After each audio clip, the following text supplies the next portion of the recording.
Imagine a training ground designed to turn raw recruits into seasoned protectors, suddenly transformed into a theater of absolute death. In the arid reaches of Yobe State, a routine morning was violently interrupted by a tragedy that would leave 17 police officers dead.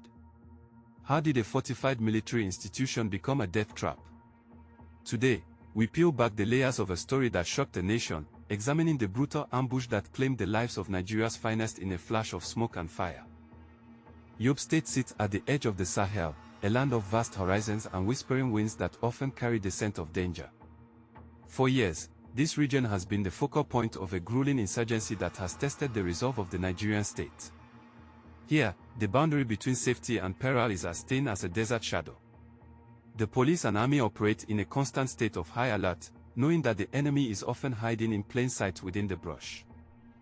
The insurgency in northeastern Nigeria is not just a local conflict, it is a complex web of ideological warfare and territorial disputes. Groups operating in the shadows have turned peaceful communities into battlegrounds, forcing the government to deploy thousands of troops to the front lines. The officers stationed in Yobe are the thin line between order and total anarchy. Their presence is a symbol of hope for the local population, but it also makes them a prime target for those who seek chaos. The military school in Yobe was supposed to be a sanctuary, a place where tactical knowledge was shared between different branches of the security forces. On this particular week, a group of mobile police officers had arrived for specialized combat training. They were prepared for the rigors of the desert, but they were not prepared for the betrayal of their own security perimeter. The atmosphere was one of professional focus, with men discussing tactics over morning tea, unaware of the impending doom.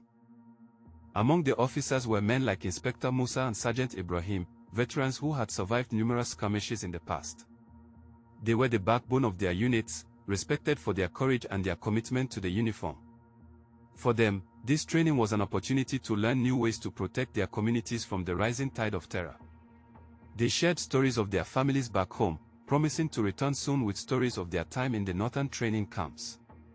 As the sun began to peek over the horizon, casting long, orange shadows across the parade ground, the first signs of movement appeared in the distance. Low-profile vehicles, painted to blend with the scrubland, moved silently toward the school's perimeter. The attackers were well-armed and possessed intimate knowledge of the school's layout. They moved with a chilling precision that suggested they had been watching the facility for weeks, waiting for the perfect moment to strike when defenses were most relaxed. The first shot was not a warning, it was a little signal that the massacre had begun. A sentry at the main gate fell before he could even raise his weapon. Suddenly, the air was filled with the rhythmic thumping of heavy machine guns and the sharp cracks of assault rifles.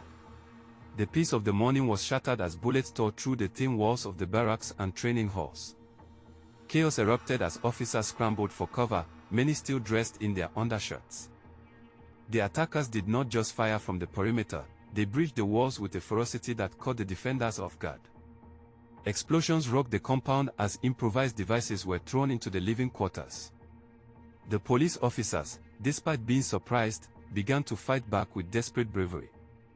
They utilized whatever cover they could find, returning fire against an enemy they could barely see through the thickening haze of sand and cordite. It was a battle for survival in every sense. The most brutal part of the attack occurred in a narrow corridor between the mess hall and the armory. This was where the 17 officers were eventually cornered. They had attempted to secure the weapon stores to mount a more effective defense, but they walked directly into a prepositioned ambush. The militants had established a crossfire that left no room for escape. In those terrifying minutes, the air became thick with lead, and the screams of the wounded were drowned out. The firefight lasted for over an hour, a lifetime for those caught in the middle of the carnage. The officers fought until their last magazines were empty, refusing to surrender to the insurgents. Their resistance prevented the attackers from completely overrunning the entire school, potentially saving dozens of other lives. However, the cost of this stand was unimaginably high. By the time the attackers began to withdraw into the surrounding bush, 17 brave men lay silent on the dusty ground. As the sound of gunfire finally faded, a heavy, oppressive silence fell over the military school. The dust began to settle, revealing the horrific extent of the damage. Buildings were riddled with holes, and several vehicles were engulfed in flames, sending plumes of black smoke into the clear blue sky. Survivors emerged from their hiding places, their faces marks of shock and grief. They moved through the ruins, searching for their comrades, hoping against hope for signs of life. When the first responders arrived from the nearby town, they were met with a scene that would haunt them forever. The 17 officers were found clustered together, a testament to their final attempt to protect one another. The brutality of the attack was evident in the sheer volume of spent shells surrounding their positions. It was a grim reminder of the merciless nature of the conflict in the Northeast, where no place, not even a military school, is truly safe.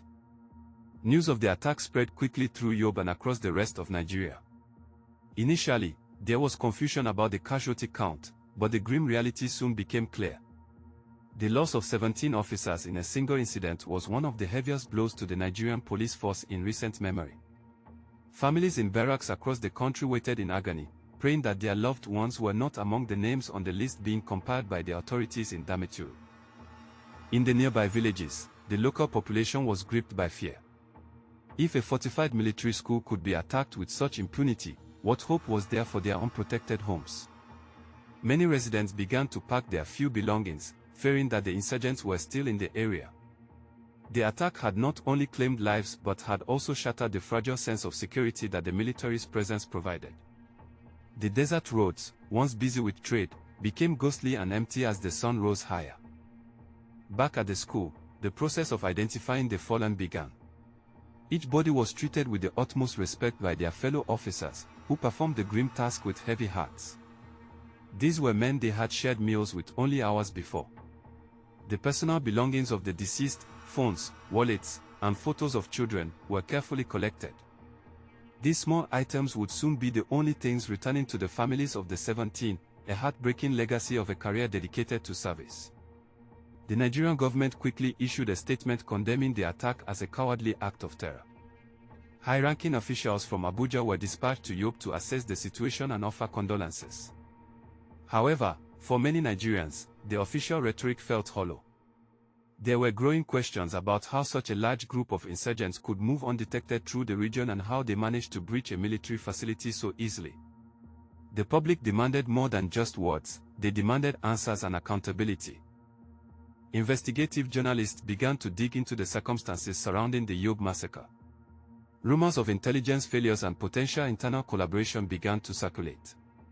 Some reports suggested that the school had requested additional security weeks prior, but the request had been ignored.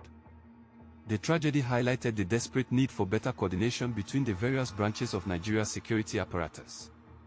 The blood of the 17 officers became a catalyst for a national debate on the state of the country's defense and internal security. The funeral services for the fallen officers were held across various states, as the men hailed from different parts of the country. These ceremonies were somber affairs, marked by the rhythmic beating of drums and the sharp, echoing volleys of 21-gun salutes. Flags were presented to weeping widows and bewildered children. In those moments, the national tragedy became deeply personal. The sacrifice of the 17 was honored with full military honors, but the grief of their families would last a lifetime. In the police barracks where the officers had lived, the atmosphere was one of profound mourning. Empty chairs in the mess hall and lockers left untouched served as constant reminders of those who would never return. Fellow officers spoke of the bravery of their fallen brothers, vowing to honor their memory by continuing the fight against the insurgency. The loss of 17 colleagues at once was a psychological blow that required months of counseling and support to even begin to process. The Yobe attack led to an immediate shift in security protocols across the Northeast. Training facilities were reinforced with higher walls, more advanced surveillance equipment, and increased personnel. The military and police began to conduct more joint operations, attempting to bridge the communication gaps that had proved so fatal. Yet, even with these changes, the threat remained ever present. The insurgents continued to adapt their tactics, preying on any vulnerability they could find in the vast, difficult terrain of the Sahel.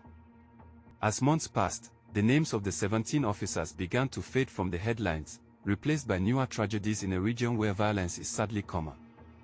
But for the survivors of the military school attack, the memories remain vivid. Many still jump at loud noises or struggle to sleep when the wind howls through the trees. They carry the physical and emotional scars of that morning, a permanent reminder of the day their world was turned upside down by a sudden, merciless ambush. The story of the Yobe 17 is a microcosm of the larger struggle for peace in Nigeria. It is a story of incredible bravery in the face of overwhelming odds, but also a story of systemic failures and the devastating human cost of war. Each of the 17 officers represented a commitment to a better future for their country. Their loss is not just a statistic for the police force, it is a loss for the entire nation and the ideals they served. Today, a small monument stands near the entrance of the military school in Yobe, bearing the names of the 17 officers who fell that day. It is a quiet place of reflection, often visited by those who wish to pay their respects. The inscription on the stone speaks of duty, honor, and sacrifice. It serves as a reminder to every recruit who enters those gates that the price of security is high, and that the path of the protector is often paved with peril. We must never forget the 17 officers who gave their lives in Yobe. Their story is a call to action for better support for those on the front lines and for a more unified approach to security. As we look to the future, we carry their legacy forward, hoping for a day when such sacrifices are no longer necessary. Thank you for joining us as we remember the heroes of Yobe. May their souls rest in peace, and may their courage continue to inspire our nation.